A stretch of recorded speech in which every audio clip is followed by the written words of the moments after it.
Sejam todos bem-vindos ao canal. Hoje nós temos uma história muito triste, uma história de muita dor, muito sofrimento, de luto também de uma mãe. Infelizmente, ela perdeu a sua filha por conta do relacionamento abusivo que ela vivia com o pai dela. E a filha sofreu de depressão e não conseguiu aguentar o fardo que o pai colocava sobre ela. Então, hoje eu peço um uma atenção nos comentários, que nós sejamos mais recíprocos à dor dessa mãe, que nós sejamos mais tenhamos mais empatia, mais amor, mais solidariedade. Em vez de julgamentos, vamos acolher essa mãe, vamos colocar comentários de todo amor que você tiver no coração, que você possa colocar nesses comentários hoje, tá bom? E se você tem alguma história parecida, está vivendo por momentos traumáticos e quer compartilhar sua história conosco, tenha coragem, nós estamos aqui para te ouvir. E tenha certeza que a sua história pode sim salvar a vida de alguém. Vamos lá para o relato de hoje.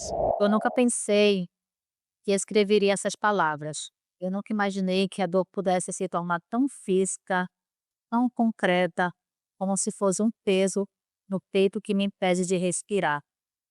Eu sou mãe da Isadora. E se estou contando essa história é porque eu preciso que outras mães, outros pais entendam que o que se planta no coração de um filho um dia floresce, para o bem ou para a destruição. O meu casamento com o pai das meninas durou anos, mas não foram anos felizes. Desde cedo ele mostrava sinais de controle, impaciência, uma raiva que crescia em silêncio.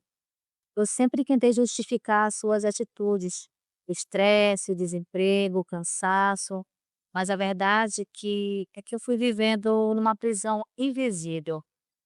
Quando vieram as filhas, eu achei que ele mudaria, mas pelo contrário, ele passou a usar as meninas como um instrumento, como arma e como chantagem.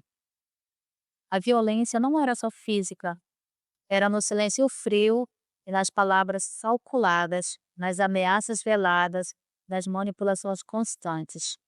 Quando finalmente criei coragem para me separar, eu entrei logo com uma medida protetiva. Ele me odiou por isso, mas não me odiava mais do que odiava perder o controle. E por isso usava cada visita às meninas como forma de continuar me ferindo.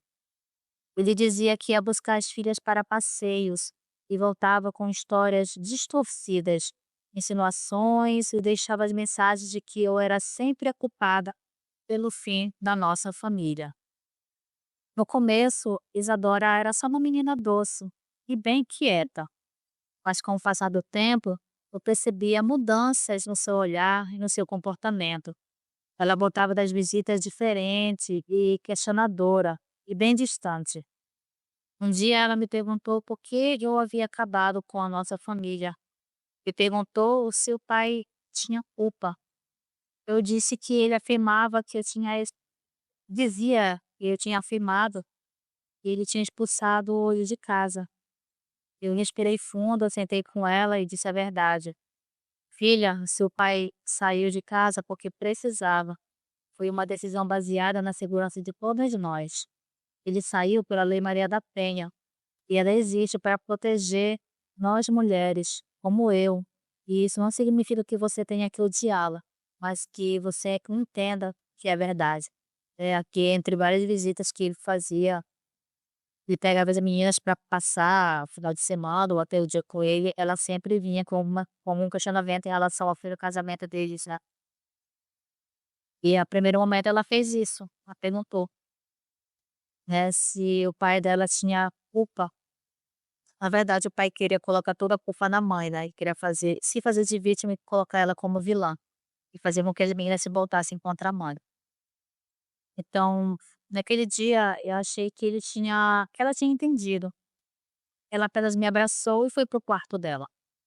Eu não sabia que naquela noite, ela escrevia em seu caderno, guardava dentro de si um turbilhão de sentimentos, de perguntas que nunca fez. Não sabia que através daquele sorriso gentil havia dúvidas, dores e uma confusão que eu não conseguia perceber a tempo. Nos meses seguintes, eu continuei lutando para manter a nossa vida em pé. trabalhava em dobro, fazia terapia para tentar reconstruir as coisas dentro de mim. Eu estava tentando ser ma mã ma desculpa gente, mãe e pai. Esse relato ele é muito forte, então peço perdão se algumas vezes eu ficar meio que paralisada, né. É um relato muito forte, eu nunca tinha recebido um relato assim, e isso mexeu muito, porque eu tenho filhas. Quem é pai e quem é mãe vai entender o sentimento que é passar esse relato nesse momento. Eu só não sabia que estava perdendo a minha filha aos poucos. E isso foi a dor mais cruel de todas.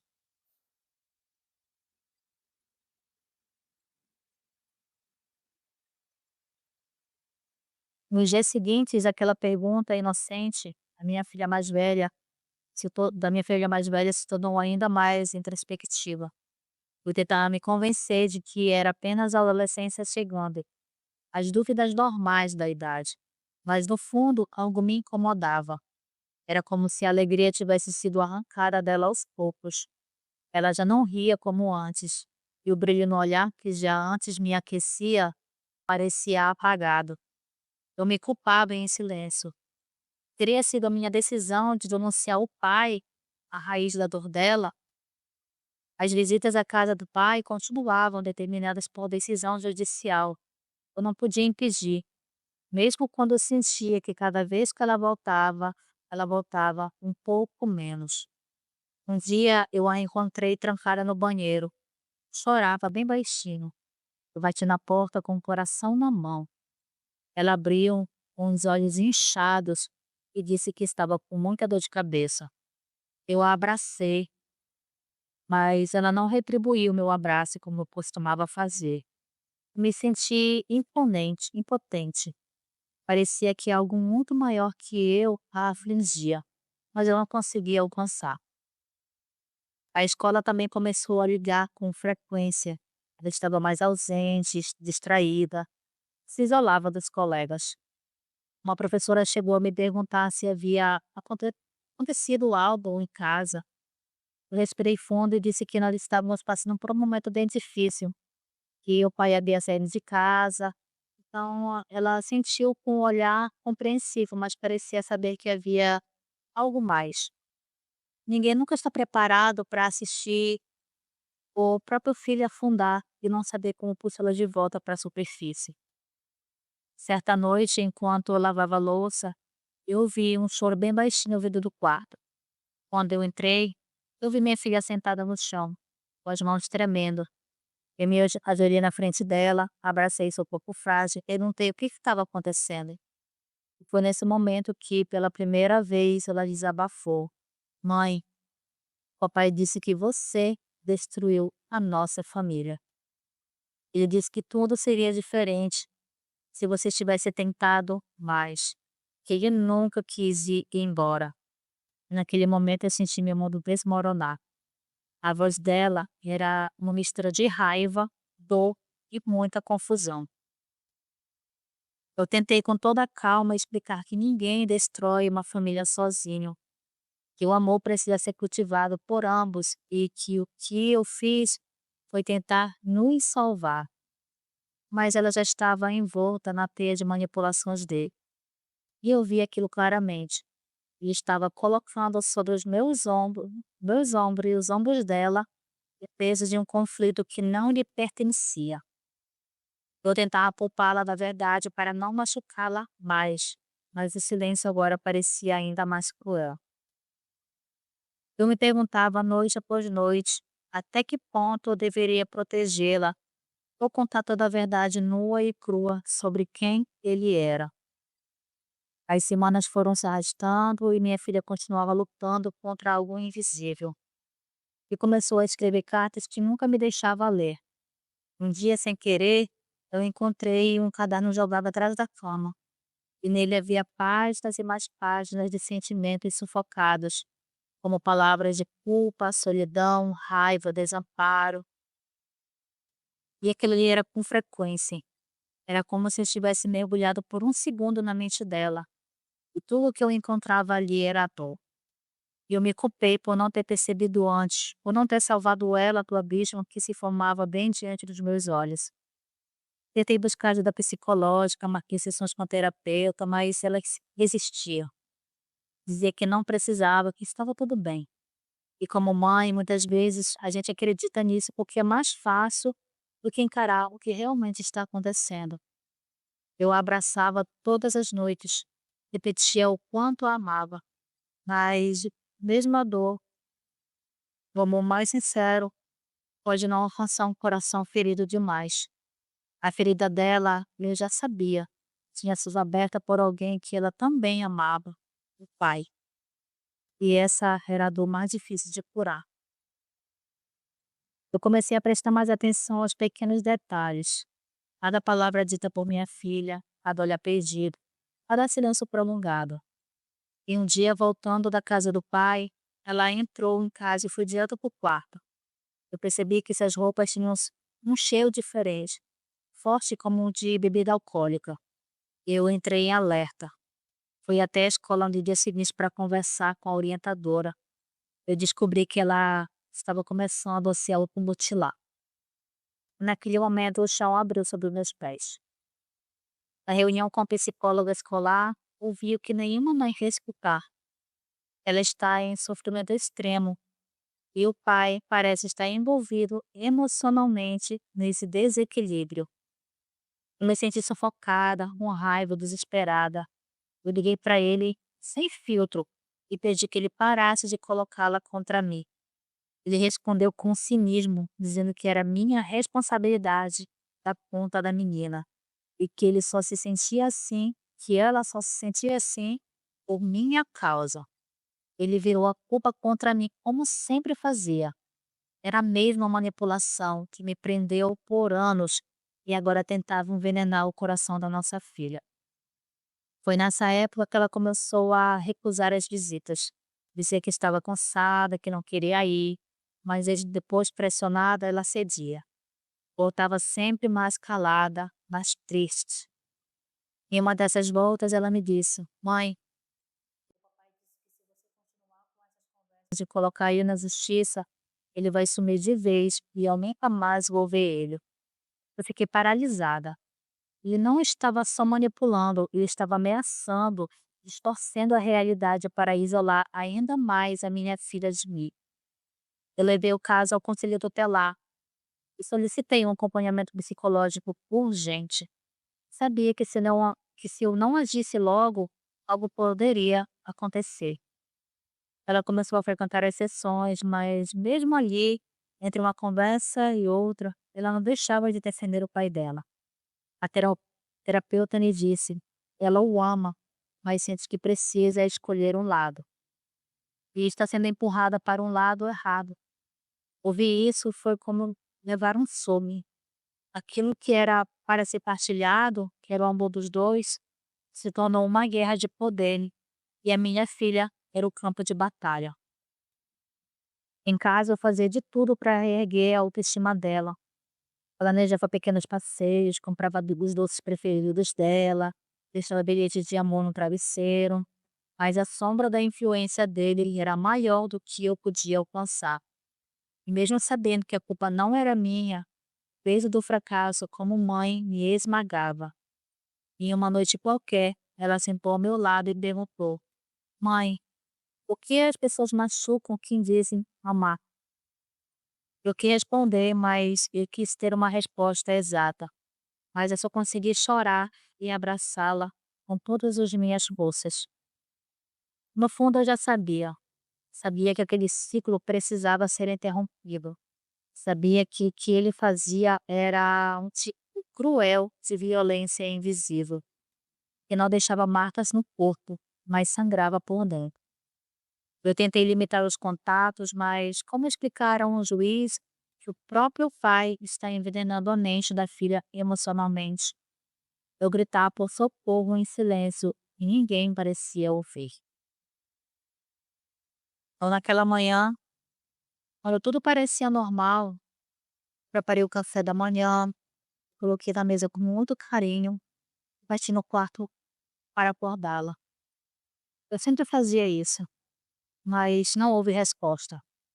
Eu bati de novo e eu entrei. E ali naquela cena, a minha vida mudou para sempre. A minha filha, a minha menina, estava caída. O tempo congelou. O som do meu grito ecoou pela casa como um trovão. Lembro de tentar acordá-la, segurar o seu rosto, de pedir a Deus que não fosse verdade. Mas era.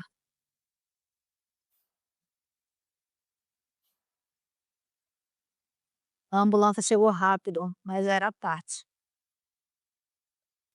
As investigações mostraram que ela vinha enfrentando uma depressão severa. Os médicos me disseram que ela guardava tudo, sofria tudo em silêncio. No quarto, eles encontraram as cartas. E em uma delas ela dizia: Mãe, me desculpa. Eu te amo, mas eu não aguento mais essa porra. Me sinto dividida, culpada por existir. O papai disse que você acabou com a nossa família. Eu não queria acreditar, mas ele parecia tão convincente. Eu só queria entender porque tudo ficou tão difícil.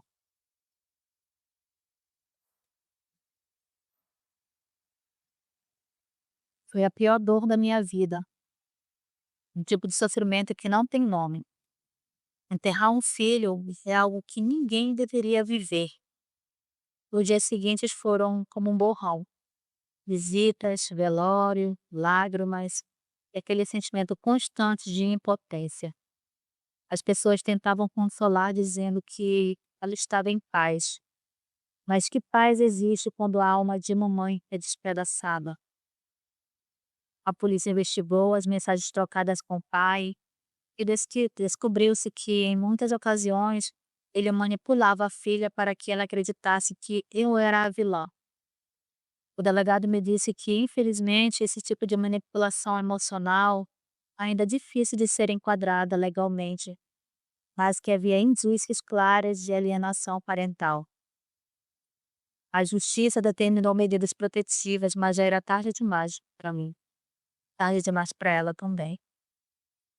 Não demorou que ele começasse a dizer que a culpa era minha, que eu não dei conta de criar uma filha equilibrada. Era como se nem a morte dela o tivesse feito parar. Mas naquele momento, pela primeira vez, eu não me calei. Denunciei.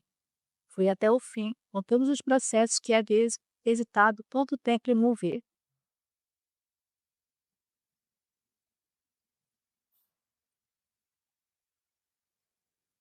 Se eu não podia salvar minha filha, ao menos lutaria por justiça. O que mais me doía é lembrar dos momentos bons que nós tivemos. Os desenhos que ela fazia para mim, os bilhetinhos escondidos no espelho. Ela era a minha luz. E ele apagou essa luz.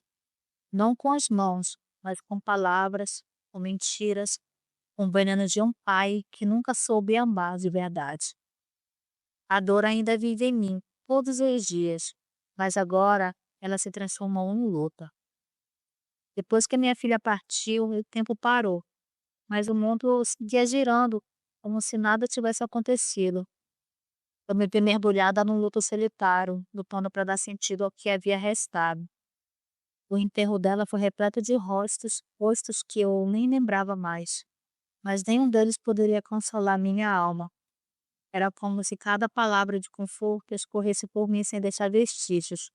Mas no fundo, uma chama começou a se acender. Precisava transformar essa dor em voz. Precisava que outras mães soubessem reconhecer os sinais que, antes que fosse tarde. Procurei ajuda intensiva, grupos de apoio para mães enlutadas. Eu conheci muitas histórias semelhantes. E eu queria fazer daquela minha história uma semente. E eu fiz tudo. Eu iniciei uma jornada imensa de denúncias e conscientização para que aquilo não acontecesse com outras mães, com outras famílias. Eu abri um processo formal contra o pai das meninas, com ajuda jurídica, reuni cartas, gerente de conversas, relatórios da psicóloga. tudo que eu pudesse comprovar a influência dele sobre o sofrimento da minha filha. O Ministério Público acatou a denúncia de alienação parental e omissão emocional, e pela primeira vez ele teve que encarar as consequências legais de seus atos. Não traria minha filha de volta, mas dava sentido ao que restava da minha vida. As audiências foram um desafio à parte. Ele deu os detalhes, ouvir as manipulações sendo desmentidas por especialistas, ver ele tentando inverter novamente os papéis diante do próprio juiz. Mas dessa vez eu estava ali de pé. Não mais uma mulher assustada que ele manipulava, mas uma mãe em luto, transformada em guerreira. O juiz concedeu a perda temporária do poder familiar da nossa outra filha, enquanto o processo tramitava. Uma decisão que, embora tardia, foi uma resposta à injustiça que vivi por anos. Eu voltei a estudar e voltei a fazer as coisas para que a minha mente ela não definhasse de vez. Hoje, quando eu olho para minha filha que me resta, eu juro a mim mesmo que ela nunca será deixada sozinha no escuro. Nunca mais permitirei que a voz de mãe ou de um pai manipulador se sobreponha à verdade. Ela está crescendo, se curando aos poucos, mesmo carregando a dor de ter perdido a irmã. Às vezes, a vejo olhando fotos antigas e sorrindo em silêncio. Eu sei que dentro dela ainda há esperanças. Encerrar essa história é impossível, porque o luto nunca se encerra. Eu apenas mudo de forma, mas a minha filha, ela virou semente. Semente de alerta, de consciência, de luta. E enquanto eu respirar, eu farei da minha dor um grito para que nenhuma outra mãe precise aprender a viver com o silêncio que a ausência do filho deixa. O amor que sinto por ela agora é movimento, é denúncia, é cuidado. Assim. Só quem é pai e mãe vai entender a dor desse relato. Espero que ela consiga a devida justiça, tanto dos homens quanto das deles, em relação a esse homem. Como ela falou, nada vai trazer a filha dela de volta, mas vai ser combustível para que muitas mães não tenham que sofrer o que ela sofreu. Ouçam seus filhos, abracem seus filhos. Tomem cuidado com as pessoas que vocês se relacionam, porque tudo que nós fazemos respinga neles. Cada decisão mal tomada é como consequência ruim, principalmente neles. Compartilhe esse vídeo, esse relato com todas as pessoas que vocês acharem que devem compartilhar. Tenho certeza que pode sim salvar a vida de alguém. Bye bye, até o próximo relato.